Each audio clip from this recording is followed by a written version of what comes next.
Hello students, this audio video tutorial is on the topic of working capital management in financial management. This is the part of fifth unit. In this video, you came to know about what is basically working capital management is. Now let us check. The first and foremost objective of financial management is to maximize the wealth of shareholder, right? It is possible only when the company earns sufficient profit. The profitability of the organization fully depends upon the magnitude of sales, right? How much sales they have generated. However, sales are not converted into cash immediately. It will take some time. If you sell your product in January, maybe your cash will convert in February. It will depend on the product to product. During this time gap, a certain amount is required to sustain the sales volume on a regular basis. For in this between the for example from January to February, now these 31 days, you have to mm, start your business. You have to continue your business on a regular basis. That amount is known as working capital. Suppose adequate working capital is not available, the company will not be in a position to maintain the sales volume at a expected level. Right? Simply, working capital means circulating capital or revolving capital. It is a lifeblood of a business. It will require for a day-to-day expenses and business activities.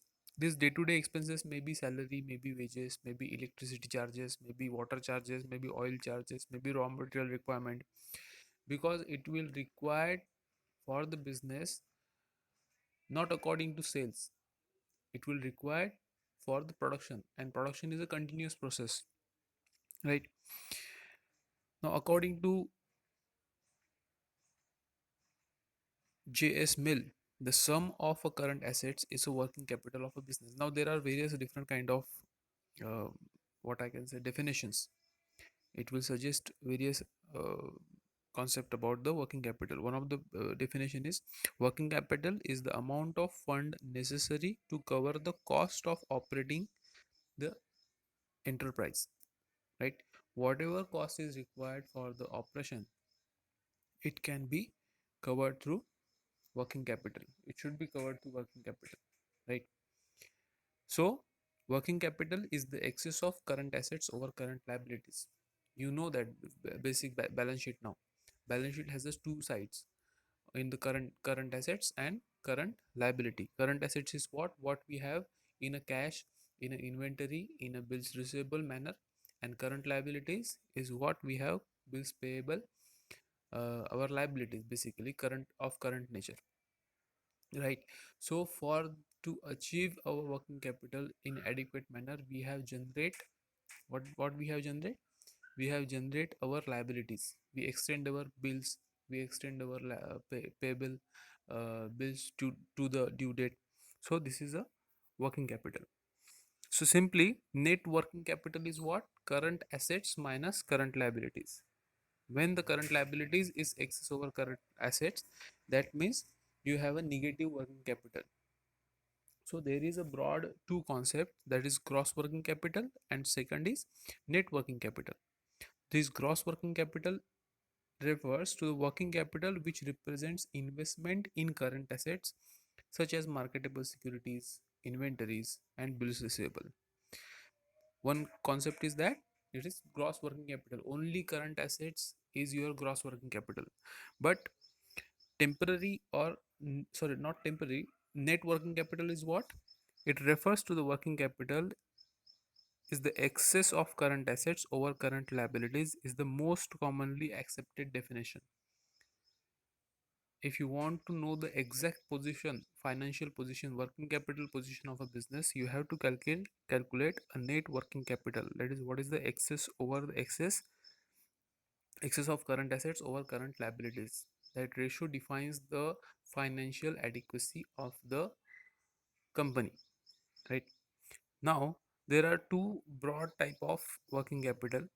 You can find it more in some reference books also. The first is permanent working capital. So what is permanent working capital? It refers to that minimum amount of investment in all current assets which is required to carry out minimum level of business activities on a permanent basis. There are some kind of there obvious all the business are seasonal in nature. They're cyclical in nature. All the 12 months are not uh, same for all the businesses. So there are some phases where the production level activity or sales level activity is at a very minimum level.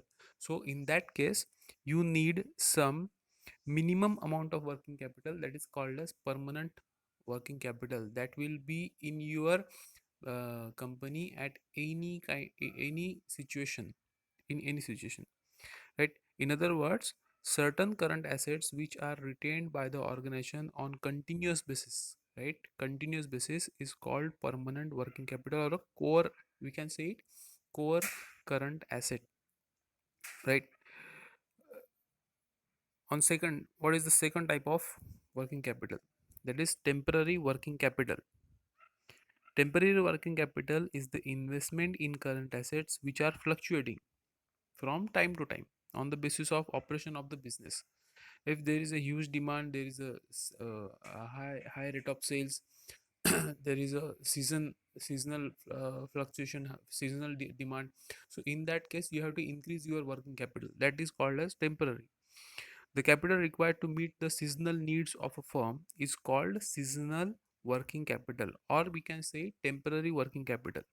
In other words, the amount of working capital which will vary from time to time. It will not compulsorily in any time in your business. It will be according to the seasonal fluctuation. That is the main objective of the temporary or variable working capital, right? So this is a part of basic types of working capital. Now let us check what is the importance of uh, working capital. Why it is required? Because adequate working capital ensures the regular supply of raw material in any of contingent problem that can be solved through adequate working capital. You can get a easy loan from the banks on a short term basis or other financial institutes. It enables the firm to avail cash discounts facilities on bulk purchases. uh, a prompt payment also increase your goodwill. It will help the organization to meet the financial crisis during the depression or emergencies, right? The expansion program is concerned highly successful on the basis of profitability. So in that case you need a good adequate working capital. It will also help psychologically. It will improve the morale of the employees, encourage the various research program. So this can be possible through adequate working capital.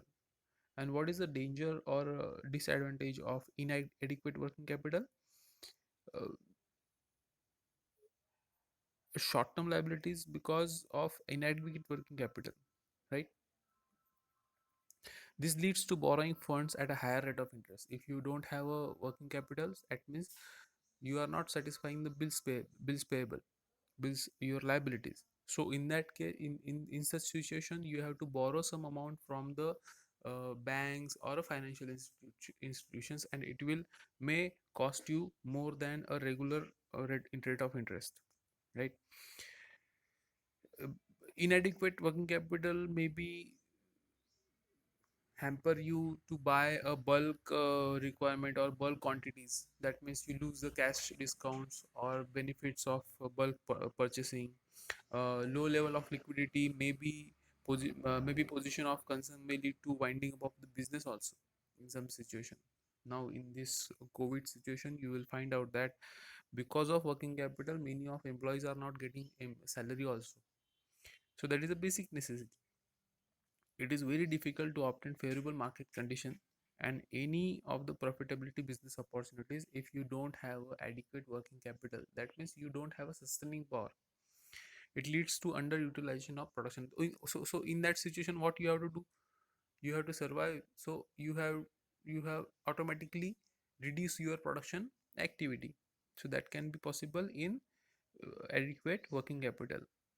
Simultaneously, there are some disadvantages of excessive working capital also, right? That is it will give it is excess of working capital, that means unnecessary purchases. uh, uh, there may be chances of more losses or waste due to huge amount of idle amount. Rate of return on the investment automatically goes down, right? It leads to over trade and chances of heavy losses that can be possible in excess of working capital. Large amount can be converted into bad debts also, that will be possible in excess of working capital. So why there is, you have to check the optimum level of working capital, right? Now there are factors determining the working capital. So what are the factors? So there is a very I can say it is a common sense that nature of business, production policies, length of manufacturing cycles, uh, terms of purchases and sales, seasonal variation, fluctuation in supply, dividend policy, requirement of cash, and various factors are there which affect, which determine the working capital. Now that will be depend on the company to company, in what scenario, in what such situation they are working now, right? So for example, now in this COVID situation, some industries, for example manufacturing industries are working on a very what I can say, very basic level. Very few manufacturing companies are there who are working on very uh, what I can say, at basic level. They are on their permanent working capital level, that means minimum working capital level, because they don't have production now, they don't have a sales now. So they are working very cautiously and at a very basic level, they are at a permanent working capital level. But if we think about the pharmaceutical companies, right, research companies, those are working on a COVID-19 vaccines and antibiotics and various medicines, they are in a huge demand and they are working throughout 24 hours, 24 by 7. So they are acquiring working capital on a temporary basis, they need, because they are working on a very huge capacity. So this is the difference, and what this is the example of difference between requirement of working capital management. I hope in this video you learn about the what is basically working capital management, its need, its importance, and what is the why there is requirement of optimal working capital. In next lecture, in next video, you will see what is the forecasting technique of working capital. Thank you.